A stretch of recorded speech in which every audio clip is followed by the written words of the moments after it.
उनका लेका के तेहें आबोरिन नुकु चक्री जीवी को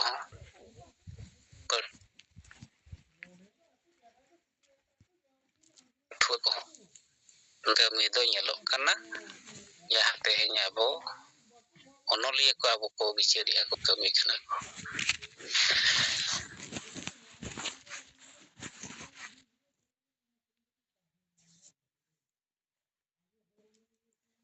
नुकु चेकना और उनकुआ नवा जहां बुल माताल बोहो उनको चक्री जीवी से ओनोलिए को हम बाय चाबा हकानते उनको गे संगे नवा अतु दिसम करे हो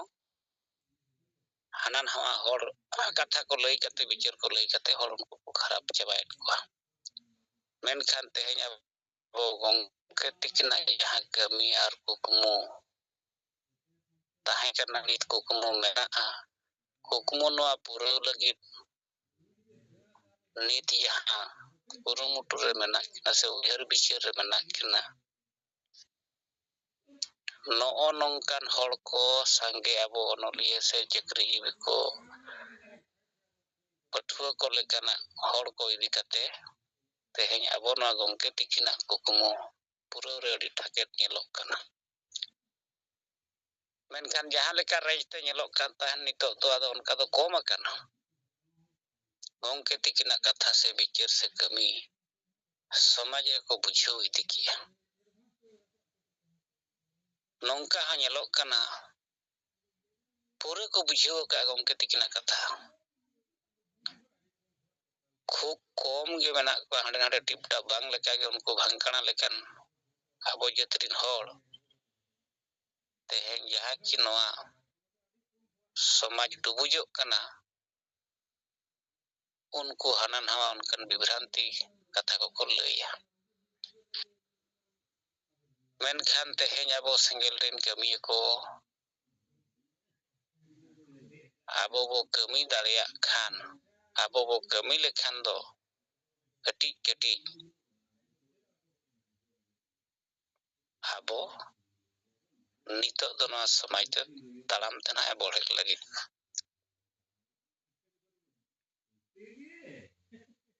ado sange teheं abo ho jaw leka marang leka babon kami dareya kana ar kami teheं gongke tikin yakin emakawat puna ona babon kami dareya kana मेनखान आरो जे लेका रे स्पीड को कमी दाड़िया बखान नोंका ते हंका ते अब कमी रेना उपाय आबो ते ओडक कते बाबन कमी दाड़िया kana मेन दो नितो आबो गंके ताबन हो आबो को किन मेता बन kana मेनखान गंके तिकिना जहां हरमो असुख कारणते बकिन और दाड़िया बन kana बकिन ठेलाव दाड़िया बन kana जहां के तेहें आबो दो ओनागे बो खोजा गongke tikin kin और bonma gongke tikin kin ठेलाव का bonma तो tina दिन उनका हुआ tina दिन gongke tikin kin और बोना से tina दिन gongke tikin kin ठेलाव बोना तो उनका दो अड़ी दिन बाय संभव मेनखान नितो gongke tikin abo bo jiro हचियो वकाट किना मेनखान gongke tikin नीति आदर्श gongke tikin नेता samang kate abuwa noa senggel rena kami बढ़ाते हुआ लहाते हुआ तबे नागे नुको यूथ फुटबॉल टीम हर से ऑल गुरु और दिसम गुरु रेन चेला चमड़ू को अंधा भक्त को आबो नुको बुझाव हचो दाड़िया को आर नुको ना गुलाम खन बो अरतु दाड़िया को आदो ठीक है तबन मा चेट को टॉपिक चिता रे होला मादर खन बो गप्पल मारा या ओना करना रिपोर्ट को सला चे लेकर आबो बो कमी दाड़े चे लेकर कमी हरा को बो साबा नोआ को चिता रे आबोरिन सीनियर लीडर को केंद्रीय नेता को आबो को कथा बो दोया मेनखान नोय सामांगा कान जहां ताबोन आबो February 21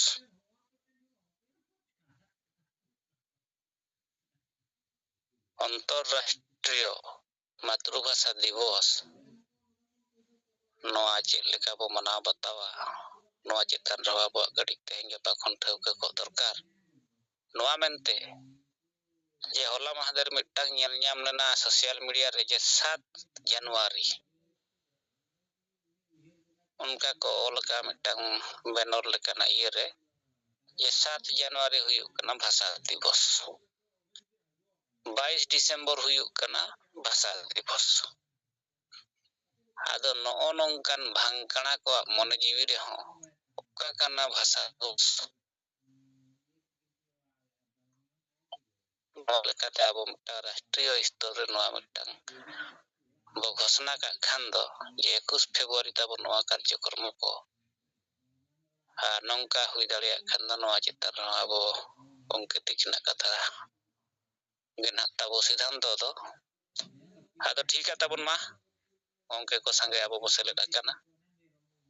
ar noa yum to tabo bang thir dorkar bang babo thir ko dorkar yum jahay ge bo join kit khana bo rin neta ko कम से कम 10 मिनट परे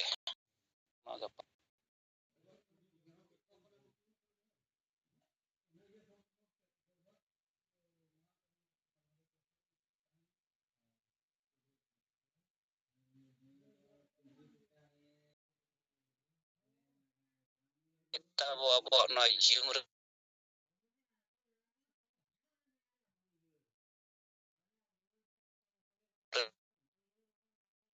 ra uteso aimre hekate abo no yum re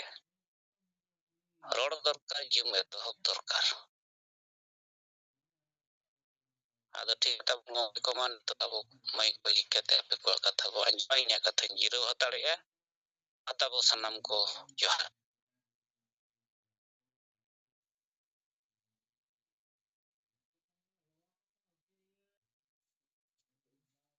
halo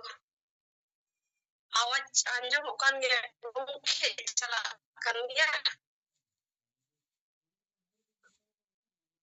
nanti alam ko okana अच्छा अच्छा बा mobile disturb करते उन्नते आवाज kan gya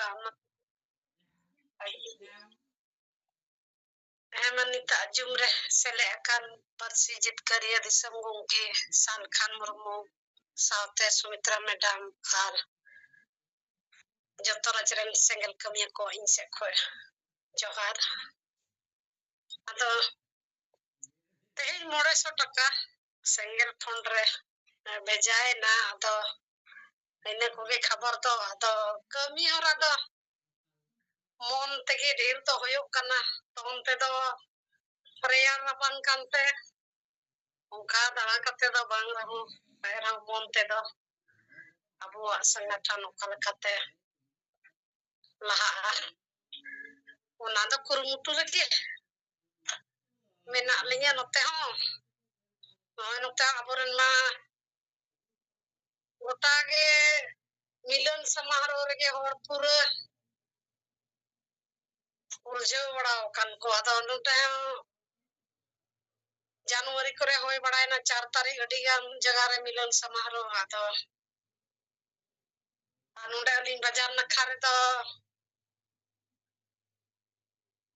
8 February ha ko doho kada do onar ge biwad chalak kana do lindai onar li mita ko 8 February jab bond hoy khai do 11 February ki tahe chwa Tilka Murmu janam jayanti kana onar ge bon manawa ado komen keda ado onka ge alla do biwado kana le ade menda aboren ma uno itihas ro jaga ko em ka de ado ing metaw ko kana okoy em mau ya eta ko do chi jarur ka ko je itihas re jaga ko maya ba ko moy abo una bo hudis kada je aboren bij banta kana abo mi din te गोटा Bharat दिसम rain मान लिया जाए मनाव खाए तो उन्हीं दो highlight ऐसे अबोरेन प्रथम स्वतंत्रता सेनानी भारत रेन दो उन्हीं कान गया पहले अबोरेन बिरबंटा कना नुई तो आर अबो बबन सामान दे कना अबो एटा को तो ची जरूरा है कना जे उन्हीं सामान है जे तिलका मुर्मू सामान या अबो खोय तायम nito ni Birsa Munda hoy samang kede ko ante ar noy ante badai kede gya ko menka Sidhu Murmu unka do etak jati ha ko badai kadea ar Tilka Murmu unka do bang ado koya galti kana koya karante ede na joto hor bako hudisa ami moto tedo chem chekaya adin ta ko kana hande January ko February atur ho sora आरो फिर extra प्रखंड रे जिला रे पूरे बिहार झारखंड रे एकदम हाकुल का छिलबिलो kan una do koy aviskar kete ape ona pe palan da abo ren bir banta unko jhapre kate do korya karan do noy no kan eta din ren don badaya hor hay metama आदिवासी को पागल या कभी भी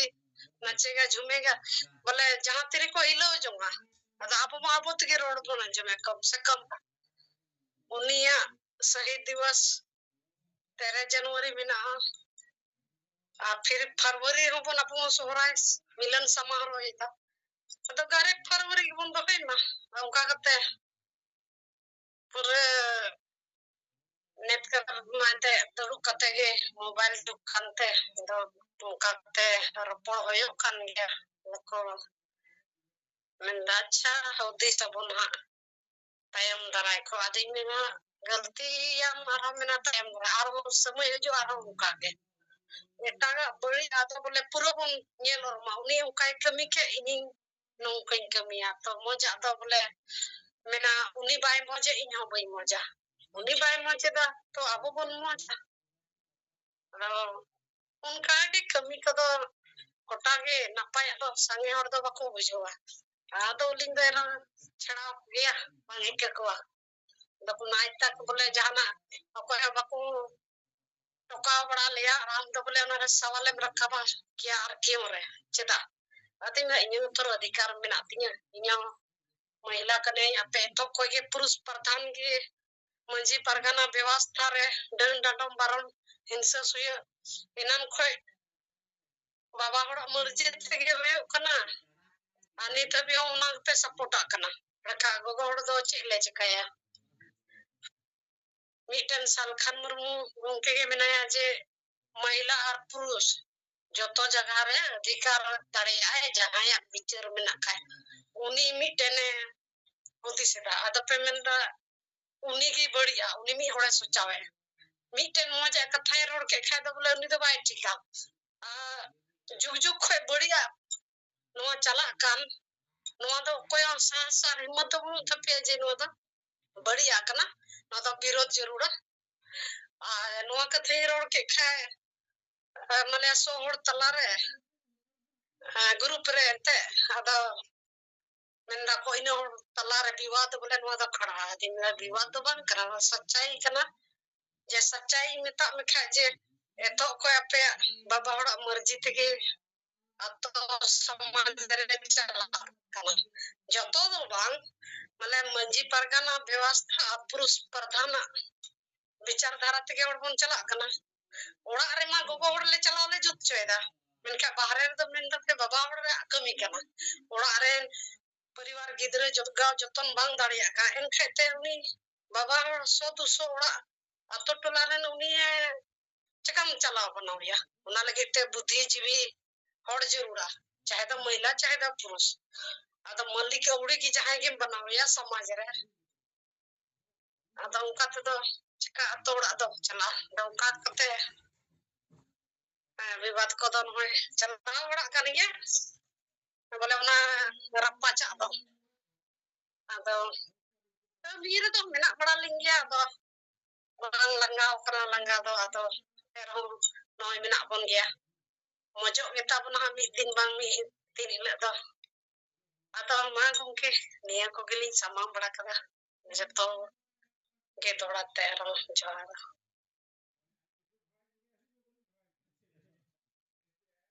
Johar.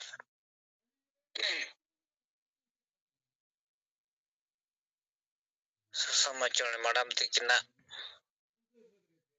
report apa bo anjom kia ᱟᱫᱚ ᱢᱟ ᱛᱟᱵᱚᱱ ᱱᱤᱭᱟᱹ ᱯᱚᱨᱮ ᱟᱨᱦᱚᱸ ᱟᱵᱚᱨᱮᱱ ᱥᱟᱸᱜᱮ ᱱᱮᱛᱟ ᱠᱚᱣᱟᱜ ᱠᱟᱛᱷᱟ ᱵᱚ ᱟᱸᱡᱚᱢᱟ᱾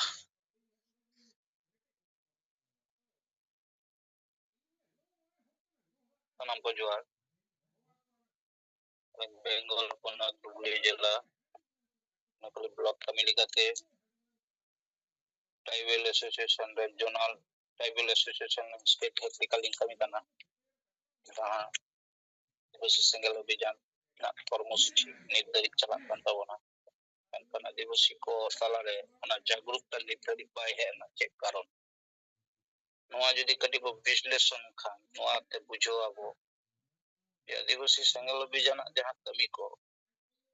ᱟᱵᱚ লিডার ᱜᱮ ᱯᱟᱞᱮ ᱠᱟᱹᱴᱤᱡ ᱵᱟᱵᱚ ᱴᱷᱤᱠ ᱥᱟᱺᱦᱤᱡ ᱵᱟᱵᱚ ᱵᱩᱡᱷᱟᱹᱣ ᱟᱠᱟᱫᱟ᱾ কারণ লিডার ᱴᱷᱮᱱ ᱜᱮ ᱡᱟᱦᱟᱸ ᱛᱤᱱᱟᱹᱜ ᱥᱚᱝᱜᱚᱴᱷᱚᱱ ᱠᱚ ᱢᱮᱱᱟᱜᱼᱟ লিডার ᱜᱮ ᱥᱚᱝᱜᱚᱴᱷᱚᱱ ᱫᱚᱭ ᱠᱮᱴᱮᱡᱟᱭ᱾ ᱢᱮᱱᱠᱷᱟᱱ ᱟᱵᱚ ᱠᱚᱣᱟᱜ ᱡᱟᱦᱟᱸ ᱠᱟᱛᱷᱟ ᱵᱟᱛᱨᱟ ᱱᱤᱛ ᱫᱷᱟᱹᱨᱤᱡ ᱟᱵᱚ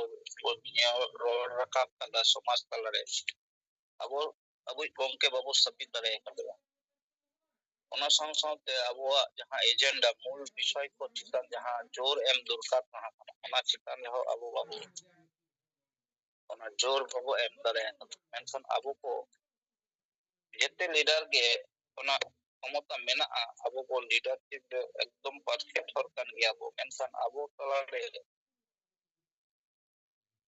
ᱠᱤᱪᱷᱩ ᱜᱟᱱ লিডার ᱠᱚᱣᱟᱜ ᱠᱚᱱফᱤউᱡ ᱢᱮᱱᱟᱜᱼᱟ ᱯᱟᱞᱮ ᱚᱱᱟ ᱠᱚᱱফᱤউᱡ ᱠᱷᱟᱹᱛᱤᱨ ᱛᱮ ᱚᱱᱟ ᱠᱚᱱফᱤᱰᱮন্স ᱞᱮᱵᱮᱞ ᱵᱟᱭ ᱦᱤᱡᱩᱜ ᱠᱟᱱᱟ᱾ ᱡᱟᱦᱟᱸ ᱫᱚ ᱧᱩᱛ ᱵᱟᱞᱟ ᱴᱤᱢ ᱨᱮ ᱢᱮᱱᱟᱜᱼᱟ ᱠᱚᱱফᱤᱰᱮন্স ᱢᱮᱱᱠᱷᱟᱱ ᱟᱵᱚᱣᱟᱜ ᱴᱤᱢ ᱨᱮ ᱚᱱᱟ ᱠᱚᱱফᱤᱰᱮন্ᱥ ᱚᱵᱷᱟᱵ ᱢᱮᱱᱟᱜ ᱠᱷᱟᱹᱛᱤᱨ ᱛᱮᱜᱮ ᱟᱵᱚᱣᱟᱜ ᱠᱟᱹᱢᱤ ᱫᱚ ᱡᱚᱱᱛᱟ ᱴᱷᱮᱱ ᱥᱮᱴᱮᱨ ᱠᱟᱛᱮ ᱨᱮᱦᱚᱸ ᱡᱚᱱᱛᱟ ᱟᱵᱚ ᱥᱮᱫ ᱵᱟᱠᱚ ᱦᱤᱡᱩᱜ ᱠᱟᱱᱟ᱾ ᱢᱤᱫ ᱚᱠᱛᱚ ᱵᱚᱱ ᱵᱟᱰᱟᱭᱟ ᱡᱟᱦᱟᱸ ᱛᱤᱱᱟᱹᱜ ᱜᱚᱱᱚ ᱥᱚᱝᱜᱚᱴᱷᱚᱱ ᱵᱮᱨᱮᱫ ᱟᱠᱟᱱᱟ ᱢᱮᱱᱠᱷᱟन ᱩᱱᱠᱩ ᱠᱚᱣᱟᱜ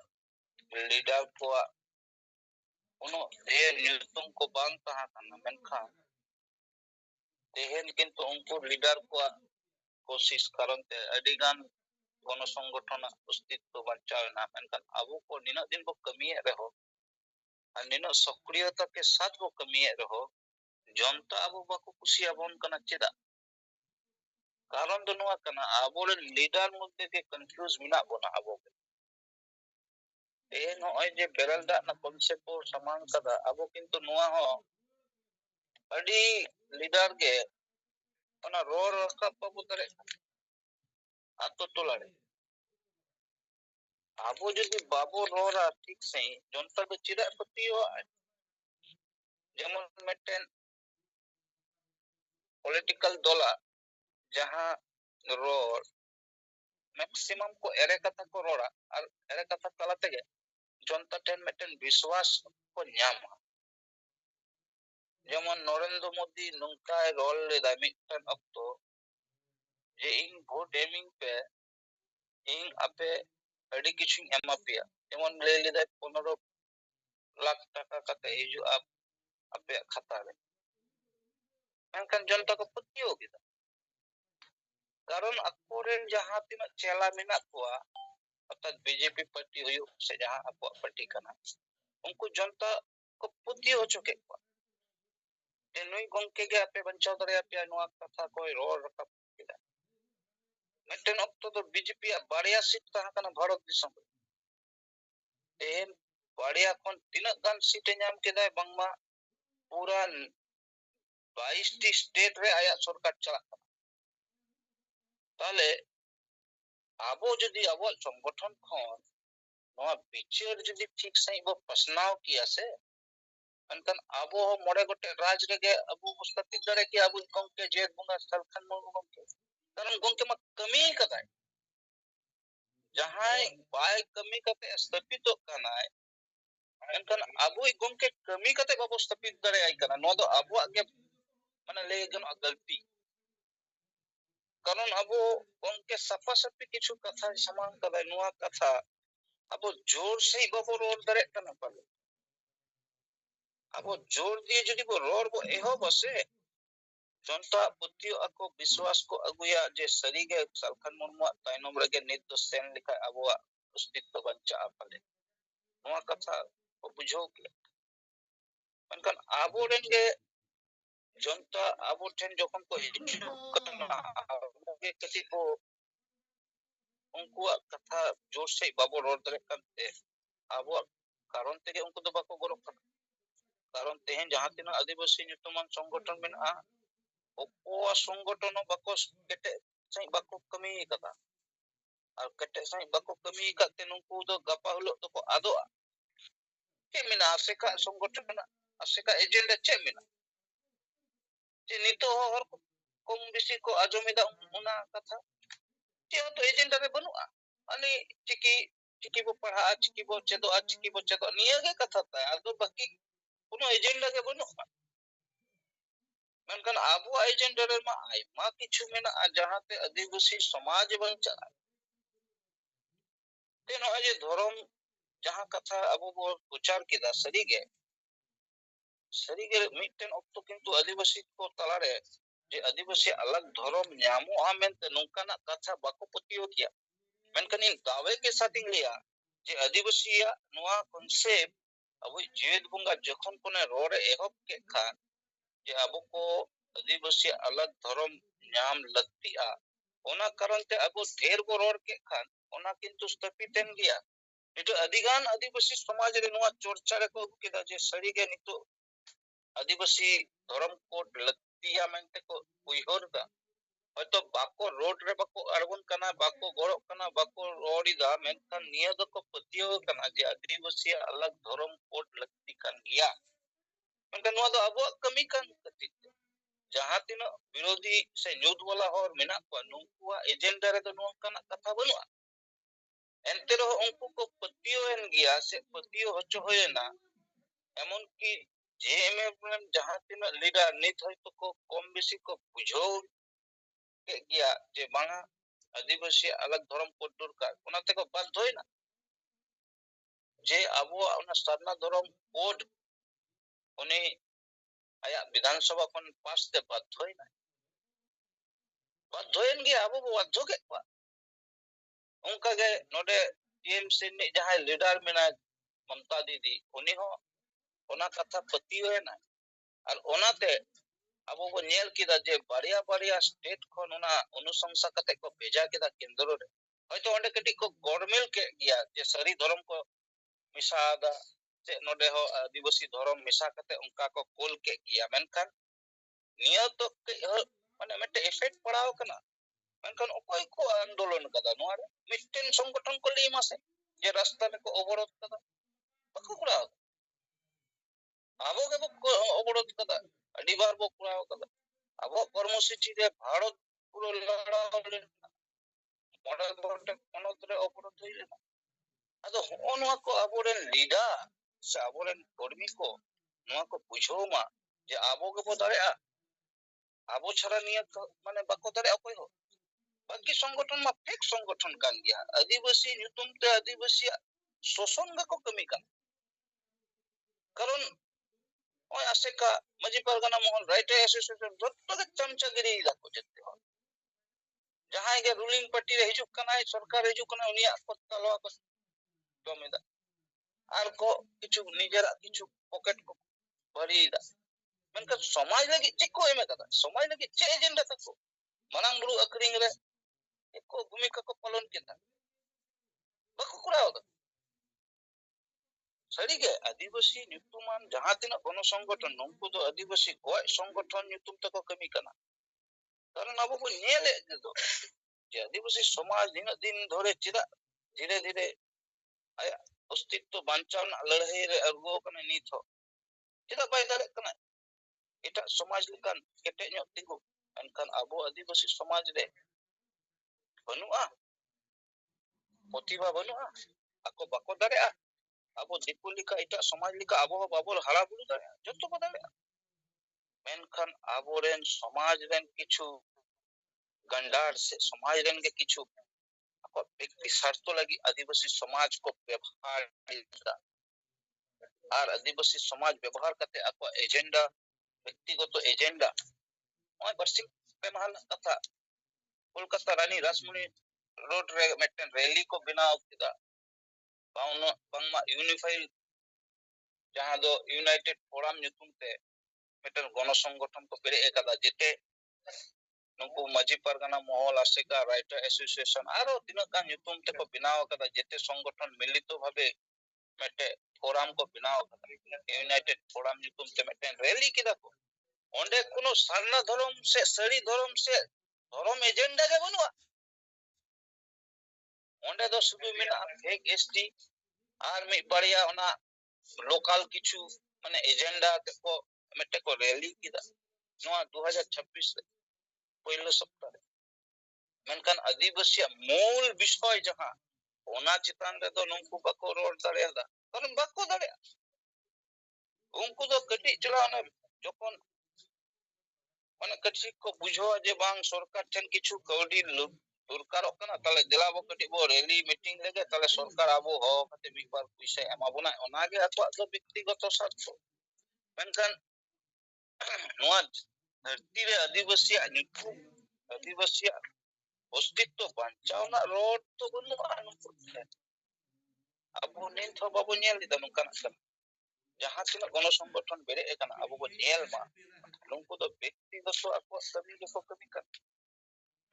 maka abu ongke nina dine katha jahan katha ko samang kadai menkan oka katha re misten ho akore leader bako ror dare aje sari ge no do bul katha kana men ni to adi jaga handi na katha ni to puchar kan gya ukur bako leida to handi bodolte berel da na jahan concept abu samang kada nit bako বিরোধী kaida kan badaya ko no বিরোধিতা na jayga ge banua enter ho ko বিরোধিতা lita mitten okto menkan nitar do ukur bes ge to abu kami kana adi jayga re ge berel da te ge bunga buru huyuk kana nito adi gan hor ko no te ko kami kan menkan mitten okto ma nungku hor ge ko বিরোধ le gya menkan unku ko badaya je adivasi সংগঠন nyutum kate judi abu babo বিরোধিতা ya salkan mon tahale abu no kami hora dukan do bondoa dukan bondoa karon aku ma কোনো agenda ge banua agenda বিহীন সংগঠন kana ado gya ni ukur bengal re ukur সংগঠন ukur baini disai nyam da koy aho katha onka ge urissa re ho onka ge bihar na poristiti ho onka ge jharkhand re ho ek ge poristiti आदिवासी nyutum te jahan tina gono সংগঠন ko be kala nungko do jette horge aku ব্যক্তিগত স্বার্থ lagi ge ko সংগঠন ida karon abu badaya karon nungko uno uyar bhabna gahir bichar banua uno durudosita banua abu ongke lika bakai tehen cheda noa katha rakabena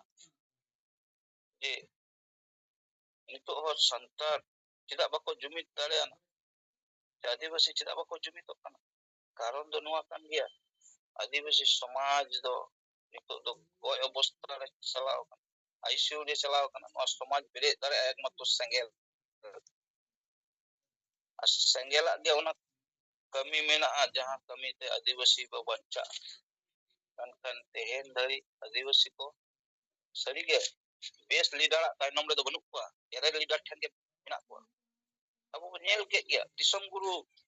mama guruji tina din dhore guruji nyutum te tina ko salhaw ke de gya menkan guruji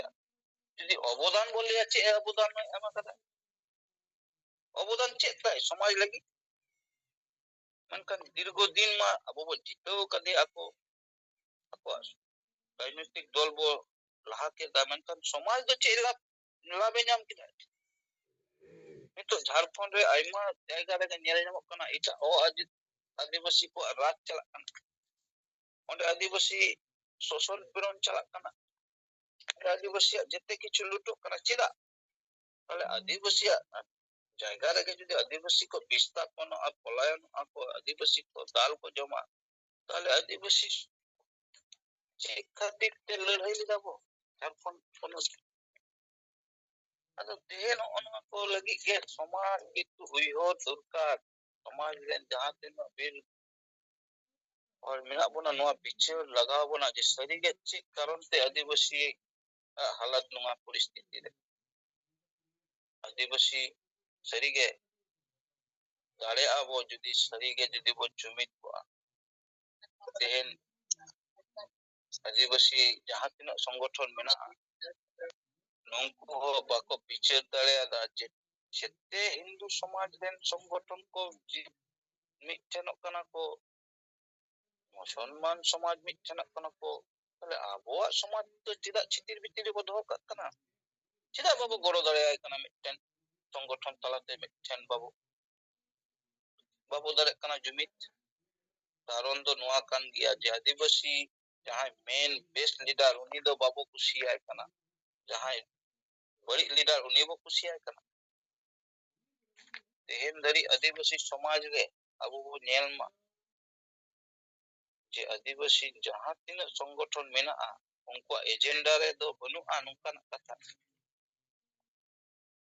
आदिवासी agenda रे बनुआ जे सरीगे आदिवासी बंचावना कथा आदो ako do niya lagi ge ko kami kana ako uyhor do adi huding uyhor kana abo leka marang uyhor संगठन उनको बनुआ Abu गंके ge mi bape ror lida je sariगे noa juru do nyamoa tehen jodi bhasha आंदोलन bai kami kiya se bhasha morcha talate tehen do adibasi ostitto ge chaba ko ar nito nyel nyamok kana ona ho kichu hor noa ko rorida je bangma unkuak goro teke hoi lena ba kintu unkuak kono ostitto na banua ona kami de ente roho ko rorida che khatir te karon unku do bhegar संगठन saw jurao kate राजनैतिक फायदा nyam lagi ge ko rorida je ale ho kichu le kami kada noa lagi ale pe kami ka kan evidence udu pe je sarige tinag din parliament re pe rol lida je santali bhasha 8 schedule re huyuk ma men uku koita mp re ror kada nit ho tinag pe ror kada sarna dharam code huyuk ona lekate nit ho pe ror dale to samsad re ari gan bjp re mena pe mun congress re mena pe se congress re mena pe adi gan adibasi ga pasen kana jmm re tidak dinam ba pe ror ida je adibasi अस्तित्व लड़ाई ले अड़गोना आपे जदि नोआ बापे ammo चेदा बापे लड़ीदा नि आबोरेन गंके मा प्राय पे घंटा रोड कदा संताप से आदिवासी एजेंडा इदी कते निथो यूट्यूब रे सर्च लिखा गपे न्यामा जे बार बार रोड कदा आदिवासी मुद्दा इदी कते किंतु आबोरेन निनक गान एमपी एमएलए को होयन तो निनक दिन माले उनको तो चे लगी को चलाव कना पार्लियामेंट रे चेक को रोड कदा उनको वीडियो फुटेज के उदु पेसे बुंगा तले नुंकु जखन गे वोट कोई को हिजुक कना तले समाज खन चिदा नुंकु बापे बॉयकॉट दरे आको कना चिदा बापे लई दरे आको कना जे सरी गे नुंकु तो फेक संग और कना तो नुंकु तो वोट बाबो एमा को बाबो जितो को चिदा बापे रो दरे कना कारण दो कना को नुंकु भूखा समाज लिका को दोगा को आबोरन गे किछु नुंकु कोनो संगठन को जहां दो असता किछु मेना को माजी परगना nyutum te नुंकु भूल से गे निया कमी mid din nungku bako rol lida noa katha mid din bako le lida je sari ge nui gongke ge bar bar abu bo nyele kana samsad bhitiri re rol kada nungku bako sarawiya karon jette nungku hor kana ko nungku ren b team lika ko kami kana jahan do asekta nyutum em le jahan do maji pargana nyutum le jahan tino संगठन तारा नुंकु दो me teko nyel kate lutut teko ajom kate bako liya noa kata तारा नुंकु दो समाज ren huti lika ko kami kana samaj ko goe da nungku abo bo nyel ko nungku biche nungka katha dinam bo nyel mase teko rori da ja kada niya ge ya lei do je adivasi sengel obhijan chara bikolpo ado jehetu banua samaj ren hor then noa barta em durkar je dekho buya যদি সমাজ पे হুশিয়া খান সমাজ রে যদি daya dulur menak kan dilabo sengel saw jurao kate abo samaj bo bachao lagi noa do kete nya bo ror ma ona chalao kate judi ठीक सही बाबो ror dare kan nungku horo ona patio do alo bako agu dare a samaj ona lekate jette gongke ten neho abo bo ror mase samaj idi kate samaj de kata pesa kata baria asahek jahan direction se निर्देश em kada una kata korona ठीक गया तो निया के road करते दोहा सनाम Bayana karali anake adana kodo baya janti nanda se kono gudi bye teror apa gongke pe road khan mic pe flow करते पे road ma apara kana kumu ko kana kamen Ramdas Murmu बिन road खान बिन road मा mic बिन फ्लो कदा मा सनम को के दोराते जोहार